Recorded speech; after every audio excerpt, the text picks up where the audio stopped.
সৃষ্টির এক অজানা সূচনালগ্নে যখন এই পৃথিবী, চাঁদ, সূর্য, গ্রহ, নক্ষত্র, এমনকি এই বিশাল গ্যালাক্সিও অস্তিত্বহীন ছিল, সময় ও শূন্যতার এক অজানা স্তরে কেবল একজন সত্তাই ছিলেন, মহান আল্লাহ সুবহানাহু ওয়া তাআলা। মানবজাতি বা জিনজাতির সৃষ্টির বহু পূর্বে আল্লাহ তাআলা সৃষ্টি করেন এক বিস্ময়কর জগৎ, নূরের জগৎ। সহিহ মুসলিমে হযরত আয়েশা রাদিয়াল্লাহু আনহা বর্ণনা করেছেন, রাসূলুল্লাহ সাল্লাল্লাহু আলাইহি ওয়াসাল্লাম বলেছেন, ফেরেশতাদের নূর থেকে সৃষ্টি করা হয়েছে।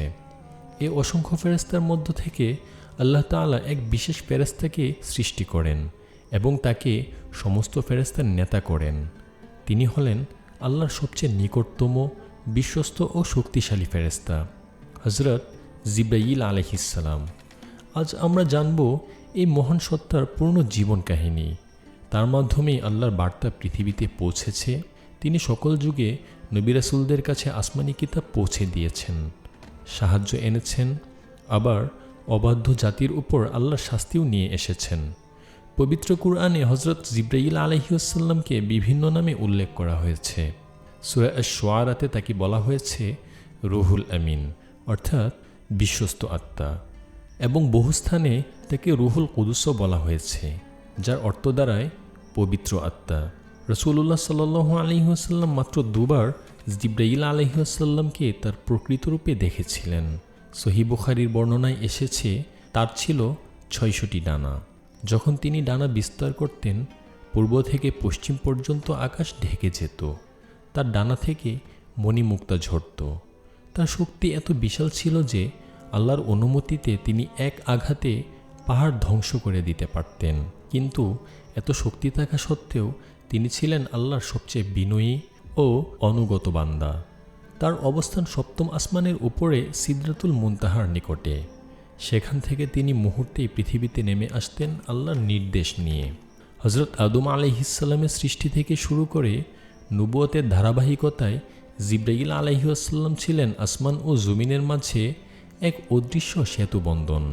হযরত নূহ আলাইহিস সালামকে নৌকা নির্মাণ শিক্ষা দেয়া, হযরত ইব্রাহিম আলাইহিস সালামকে অগ্নিকুণ্ডে সাহায্যের প্রস্তাব, হযরত ইউসুফ আলাইহিস সালামকে কূপে রক্ষা করা, হযরত মুসা আলাইহিস সালামকে সমুদ্র বিভক্ত করার নির্দেশ, সব ক্ষেত্রেই তিনি ছিলেন আল্লাহর নির্দেশবাহী।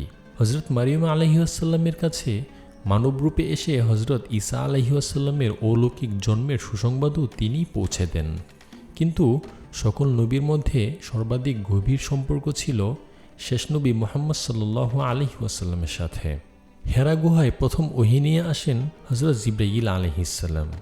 ইকরা এই শব্দের মাধ্যমে মানব ইতিহাসে সবচেয়ে গুরুত্বপূর্ণ অধ্যায় শুরু হয়। নবী সাল্লাল্লাহু আলাইহি ওয়াসাল্লাম যখন ধ্যানে মগ্ন ছিলেন, হঠাৎ জিবরাইল আলাইহিস সালাম উপস্থিত হয়ে বলেন, পড়ুন। নবী উত্তর দেন, আমি পড়তে জানি না।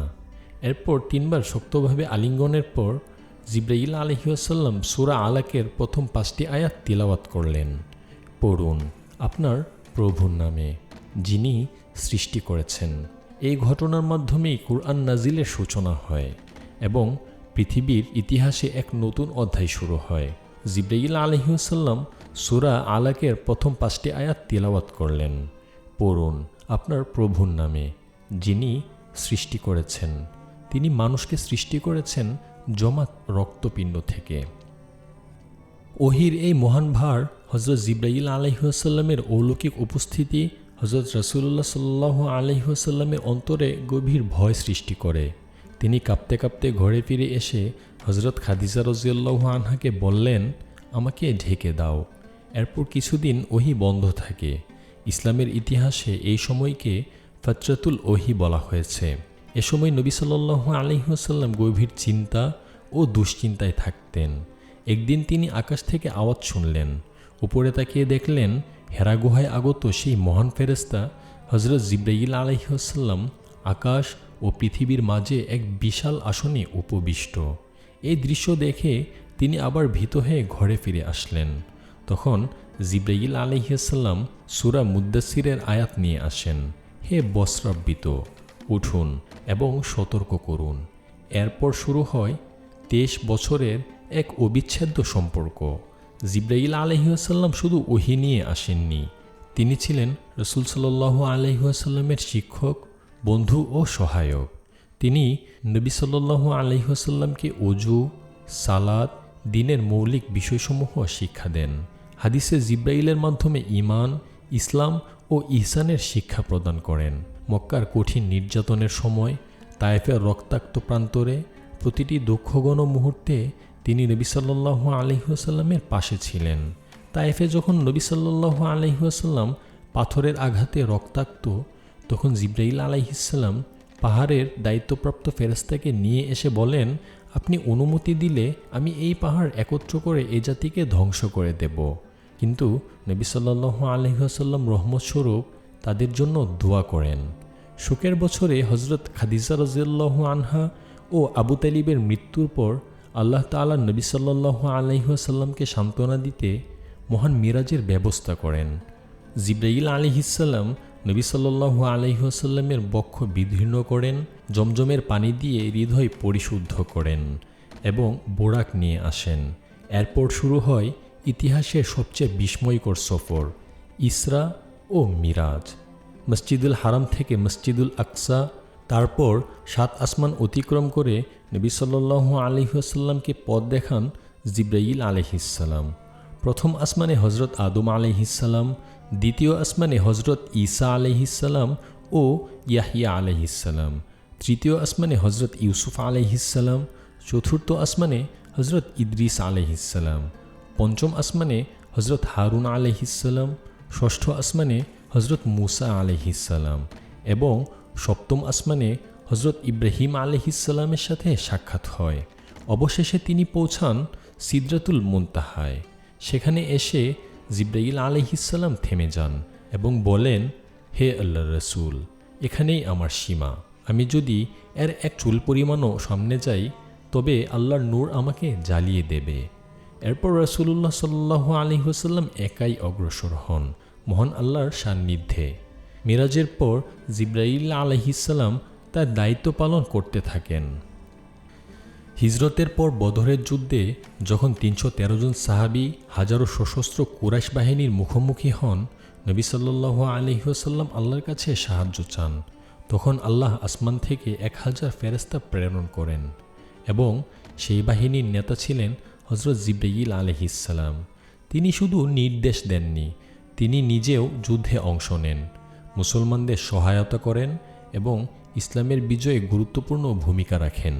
সূরা আনফালের ঘোষণা মতে বদরের যুদ্ধে আল্লাহ মুসলমানদের সাহায্যের জন্য 1000 ফেরেশতা প্রেরণ করেন। এই বিশাল ফেরেশতা বাহিনীর নেতৃত্বে ছিলেন হযরত জিব্রাইল আলাইহিসসালাম নিজে। সহিহ বুখারীর বর্ণনায় এসেছে, বদরের ময়দানে তাকে ঘোড়ার আরোহী অবস্থায় দেখা যায়।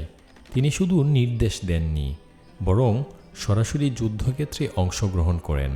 অনেক সাহাবী বর্ণনা করেছেন, তারা আঘাত করার আগেই অবিশ্বাসীদের উপর অদৃশ্য শক্তির আঘাত নেমে আসত। এটি ছিল জিব্রাইল আলাইহিসসালাম ও তার ফেরেশতা বাহিনীর সহায়তা। বদর, খন্দক, হুনাইন, প্রত্যেক সংকটে তিনি ইসলামের রক্ষাকবচ হিসেবে ছিলেন। খন্দকের যুদ্ধের পর যখন সাহাবীরা অস্ত্র নামিয়ে রেখেছিলেন, জিব্রাইল আলাইহিসসালাম এসে বলেন, আপনারা কি অস্ত্র রেখে দিয়েছেন? কিন্তু আমরা ফেরেশতারা এখনও অস্ত্র রাখিনি। এভাবেই 23 বছর ধরে তিনি নবী সাল্লাল্লাহু আলাইহি ওয়াসাল্লামের ছায়াসঙ্গী হয়ে থাকেন।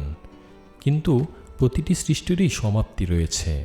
বিদায় হজের পর রাসূলুল্লাহ সাল্লাল্লাহু আলাইহি ওয়াসাল্লাম গুরুতর অসুস্থ হয়ে পড়েন। তখন জিব্রাইল আলাইহিসসালাম তার ওহী নিয়ে আসেননি, তিনি এসেছিলেন এক প্রিয় বন্ধুর মতো খোঁজ নিতে। তিনি বিষণ্ণ কণ্ঠে জিজ্ঞাসা করেন, হে আল্লাহর রাসূল, আপনি কেমন অনুভব করছেন? নবী সাল্লাল্লাহু আলাইহি ওয়াসাল্লাম বলেন, আমি প্রচণ্ড কষ্ট অনুভব করছি। ইন্তেকালের মুহূর্ত পর্যন্ত জিব্রাইল আলাইহি ওয়াসাল্লাম তার পাশে ছিলেন। অবশেষে মৃত্যুর ফেরেশতা হযরত আজরাইল আলাইহিসসালাম অনুমতি নিয়ে প্রবেশ করেন, যা ইতিহাসে অনন্য ঘটনা। রাসূল সাল্লাল্লাহু আলাইহি ওয়াসাল্লাম যখন বিদায়ের প্রস্তুতি নিচ্ছিলেন, জিব্রাইল আলাইহিসসালাম অশ্রুসিক্ত নয়নে বলেন, হে আল্লাহর প্রিয়তম, আজ আল্লাহ আপনার সাক্ষাতের অপেক্ষায় আছেন।